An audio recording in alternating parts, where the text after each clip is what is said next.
Good morning to all of you. स्वागत है आप सभी का हमारे YouTube channel RK study classes में। आज हम एक्सरसाइज 1F करने वाले हैं। ठीक है, 1F एक्सरसाइज में जो कि इसके पहले के सारे एक्सरसाइज हमने कंप्लीट करा चुके हैं। और आइए देखते हैं एक्सरसाइज में पहला क्वेश्चन आपको सत्य असत्य ट्रू और फॉल्स चेक करना है, उसको आप लोग कर लीजिएगा। हम एक्सप्लेनेशन से आते हैं, क्वेश्चन नंबर 2 पे आते हैं। ठीक है, क्वेश्चन नंबर 2 क्या कह रहा है? हमें दिया निम्नलिखित को अपनी अभ्यास पुस्तिका पर उतार कर रिक्त स्थानों की पूर्ति करना है। हमें रिक्त स्थानों की पूर्ति करना है। चौथा क्वेश्चन क्या दिया है? -2/3 -2/3 और गुणे 3/4, तो ये -1। ठीक, आइए हम पहला क्वेश्चन सॉल्व करते हैं। दूसरे का पहला क्वेश्चन हम देखेंगे कि यहाँ पे एक संख्या दिया हुआ है ये, और इसमें किसी और संख्या के जोड़ने की बात की जा रही है। कोई और संख्या जोड़ा जाए जिससे पूर्णांक ये संख्या प्राप्त हो जाए। ठीक है, फिर हम देखेंगे ये जो संख्या लिखी हुई है और यहाँ पे जो संख्या लिखी हुई है दोनों बराबर है। मतलब किसी संख्या में कौन सी ऐसी संख्या जोड़ दी जाए कि पुनः वही संख्या हमें प्राप्त हो जाए। तो हम देखेंगे कि अगर इस संख्या में हम 0 जोड़ देते हैं तो इस संख्या में कोई भी प्रभाव नहीं पड़ेगा, जो कि हम जानते हैं किसी भी संख्या में अगर हम 0 जोड़ देते हैं या 0 घटा देते हैं तो उस संख्या में कोई भी प्रभाव नहीं पड़ता है।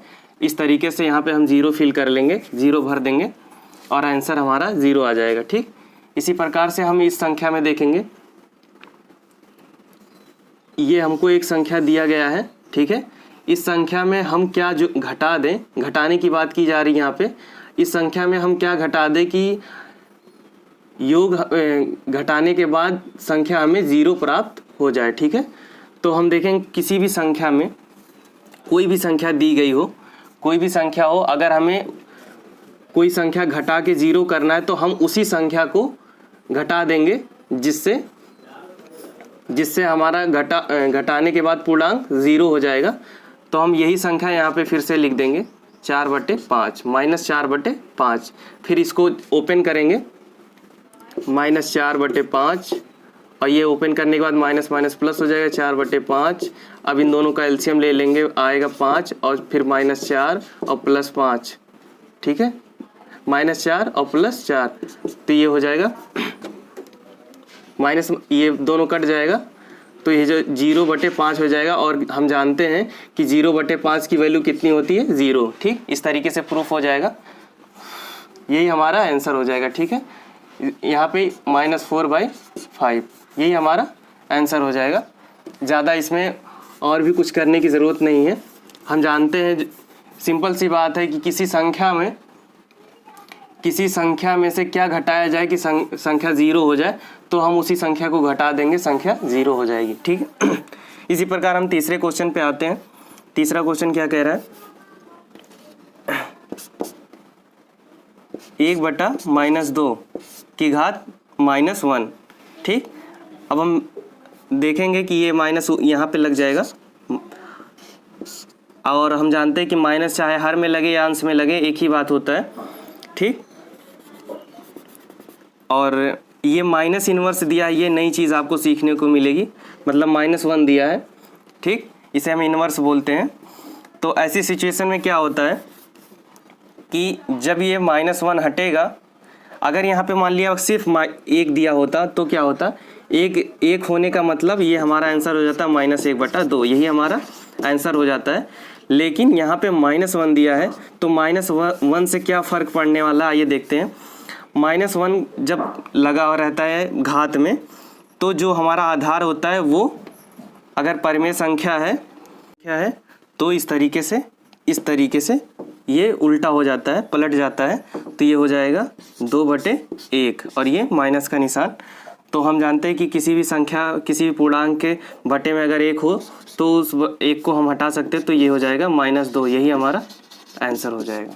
ठीक है, इसी प्रकार हम इसको सॉल्व करते हैं। इसको सॉल्व करेंगे, ये हो जाएगा -2/3 ब्रैकेट ओपन करेंगे और ये गुणे का निशान 3/4। और गुणा करने का तरीका हमने बताया था, सामने सामने गुणा हो जाता है। और अगर कोई संख्या कट रही है तो हम उसको आसानी से काट लेंगे। जैसे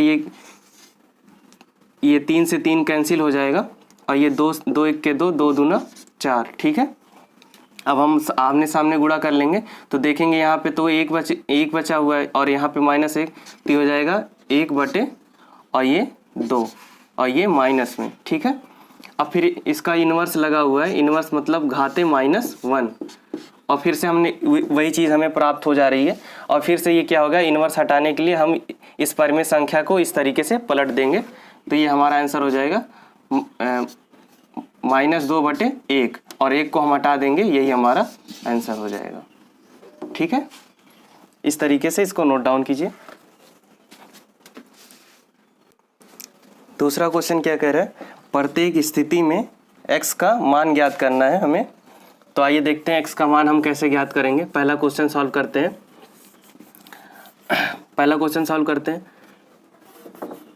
यहाँ पे 2/3 गुणे x लिखा हुआ है। ठीक, हमें x की वैल्यू निकालनी है, तो हम x का पहले इसमें गुणा कर लेंगे, तो ये हो जाएगा 2x। इस तरीके से 2 गुणे x का ऊपर गुणा हो जाएगा /3। हम ध्यान देंगे कि हमने 2 ही में गुणा किया है, 3 में क्यों नहीं किया, क्योंकि जब भी कोई संख्या होती है, मान लिया ये कोई पूर्णांक है तो पूर्णांक /1 कर लेते हैं ना। तो फिर हमने क्या आपको सिखाया था कि नीचे अंश का अंश में और हर का हर में गुणा करते हैं, तो ये x का सिर्फ 2 में गुणा होगा, 3 में नहीं होगा। ठीक है, और फिर =1। ठीक, अब फिर इस तरीके से जब होता है तो 1 को हम क्या लिख सकते हैं, 1/1। ठीक है, 1/1 लिख लेंगे। और फिर जब भी बराबर के दोनों साइड में परिमेय संख्या दी हो तो हम इस तरीके से तिरछा गुणा करते हैं। ठीक है, इस तरीके से तिरछा गुणा कर लेते हैं। तो इस 1 का इसमें गुणा करेंगे तो ये हो जाएगा, इसका गुणा पहले कर लेंगे, ये हो जाएगा 2x/3 = 1/1। अब तिरछा गुणा करेंगे, 3 का 1 में गुणा करेंगे 3 आएगा, और इसमें गुणा कर देंगे 2x में, तो 2x। ठीक है, 2x और ये बराबर, और 3 का 1 में गुणा करेंगे 3 आ जाएगा, और फिर x को यहीं रहने देंगे। हम आपको बता दें, जब भी कोई संख्या गुणा में होता है बराबर के उस साइड जब भेजना होता है तो वो संख्या बटे में हो जाती है। तो ये 3 तो ऐसे ही रहेगा, और ये 2 जो गुणे में है, गुणे में जो संख्या है वो इधर आएगा, भाग में हो जाएगा 2। ठीक, यही हमारा आंसर हो जाएगा। ठीक है, यही हमारा आंसर हो जाएगा। और हम आपको यहाँ पे और सिंपल तरीके से बता सकते हैं, जैसे हमने आपको बताया, जब भी कोई संख्या इधर होती है, गुणे में होती है, तो भाग में हो बराबर के उस साइड जाने पे भाग में हो जाती है। और वही चीज़ अगर हम देखना चाहें यहाँ पे भी डायरेक्ट कर सकते हैं। कैसे डायरेक्ट करेंगे, डायरेक्ट कैसे करेंगे, हम देखेंगे कि ये दोनों संख्या दी है, अगर हम इसको एक पूर्णांक मान लें तो ये दोनों संख्या गुणा में दी हैं, तो गुणे में ही तो दी गई हैं, तो इस संख्या को गुणे में दिया गया, इसको जब हम इधर लाएंगे तो ये भाग में हो जाएगा। आइए देखते हैं कैसे। तो ये हो जाएगा 2/3 गुणे x = 1, तो ये x इधर ही रह जाएगा, और ये 1/2/3 इस तरीके से हो जाएगा। ठीक है, 2/3।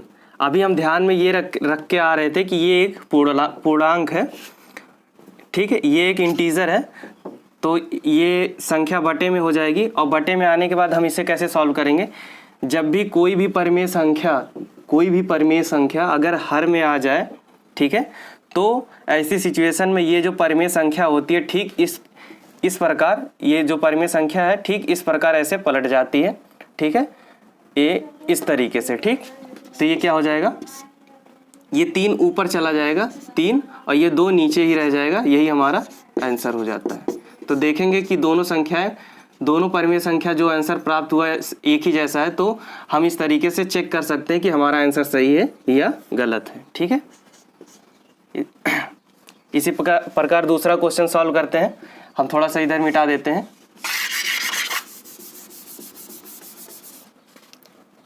दूसरा क्वेश्चन सॉल्व करेंगे। -3/4 और प्लस x बराबर 0। हमें x की वैल्यू निकालनी है। तो ये देखेंगे कि अभी तक तो हम गुणे की बात कर रहे थे, अब यहाँ प्लस की बात हो रही है। तो प्लस में और भी आसानी से हम कर सकते हैं। कोई भी संख्या अगर प्लस में है तो उधर जाएगा माइनस में हो जाएगा, अगर माइनस में है तो उधर जाएगा प्लस में हो जाएगा। तो आसानी से हम इसको x को इधर ही रहने देंगे और इस परिमेय संख्या को उधर ले जाएंगे तो ये हो जाएगा 3/4। यही हमारा आंसर हो जाएगा। ठीक है, अब हम ध्यान देंगे, अभी तक तो हमने यहाँ पे बात किया था कोई भी परिमेय संख्या बराबर के उधर जाता है तो इस तरीके से उल्टा हो जाता है। तो ये चीज़ सिर्फ गुणे में फॉलो होता है, ये चीज़ आप ध्यान दीजिएगा। ये चीज़ जब किसी संख्या में मल्टीपल होता है तो ऐसी सिचुएशन होती है कि बराबर के उधर जाता है, परिमेय संख्या इस तरीके से पलट जाती है। और जब भी यहाँ पे जोड़ने या घटाने की बात होगी तो ऐसा कुछ नहीं होता कि वो पलट जाएगी। वो परिमेय संख्या अगर प्लस में है तो उधर जाएगी माइनस हो जाएगी, अगर माइनस में है तो उधर जाएगी प्लस में हो जाएगी। जिस तरीके से यहाँ माइनस में है इधर आया प्लस में हो गया, यही हमारा आंसर हो जाएगा। ठीक है, इसी प्रकार हम तीसरा क्वेश्चन करते हैं। फिर से हम ध्यान देंगे कि यहाँ पे गुणे की बात हो रही है तो हम कैसे सॉल्व करेंगे। पहले हम ब्रैकेट ओपन कर देंगे, ब्रैकेट ओपन करेंगे तो ये गुणा हो जाएगा, ये हो जाएगा -5x/4 = 1। ठीक, इसको गुणा करने का तरीका हमने यहाँ पे बताया था। ऐसा क्यों होता है कि ये x का अंश में ही गुणा होता है, उसका रीज़न ये होता है कि ये बटे 1 हो जाता है। परिमेय संख्या बना लेंगे तो परिमेय संख्या, दो परिमेय संख्याओं का जब हम गुणा करते हैं तो अंश का अंश में और हर का हर में गुणा करते हैं। ठीक है, इस तरीके से ये हो जाएगा।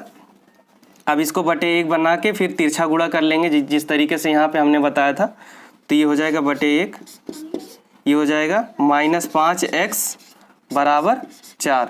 ठीक है, इस तरीके से हो जाएगा। और फिर इसको और आगे बढ़ाएंगे, ये x को इधर ही रहने देंगे और ये 4 बटे -5 यहाँ बटे में आ जाएगा, यही हमारा आंसर हो जाएगा। अब आप देख रहे होंगे कि यहाँ माइनस था, ब्रैकेट के इस तरफ आया, माइनस लग गया। ऐसा क्यों हुआ? ऐसा इसलिए हुआ क्योंकि यहाँ पे ना जोड़ने की बात हो रही है ना घटाने की बात हो रही है।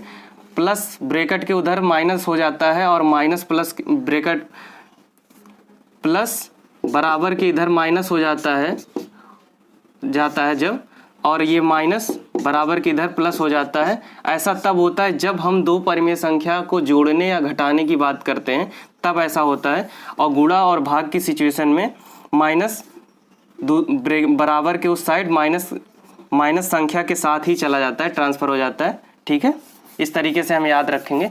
जैसे यहाँ पे जोड़ने की बात हो रही थी इसलिए इस परिमेय संख्या को हम इधर लाए तो प्लस में हो गया था, और जब यहाँ पे गुणा और भाग की बात होती है तो माइनस सीधा उठ के चला जाता है बराबर के उस साइड में। ठीक, इस तरीके से हम समझेंगे। और फिर इसमें इसके आगे का क्वेश्चन 3 क्वेश्चन हमने बताया, बाकी 3 क्वेश्चन आप ट्राई कीजिएगा या फिर इसमें से 1-2 क्वेश्चन हम अगले लेक्चर में करवा देंगे। ठीक, आज के लिए बस इतना ही। और अगर आप चैनल पे नए हैं तो चैनल को सब्सक्राइब ज़रूर कीजिएगा और वीडियो पसंद आई हो तो लाइक करना मत भूलिएगा। थैंक यू, धन्यवाद।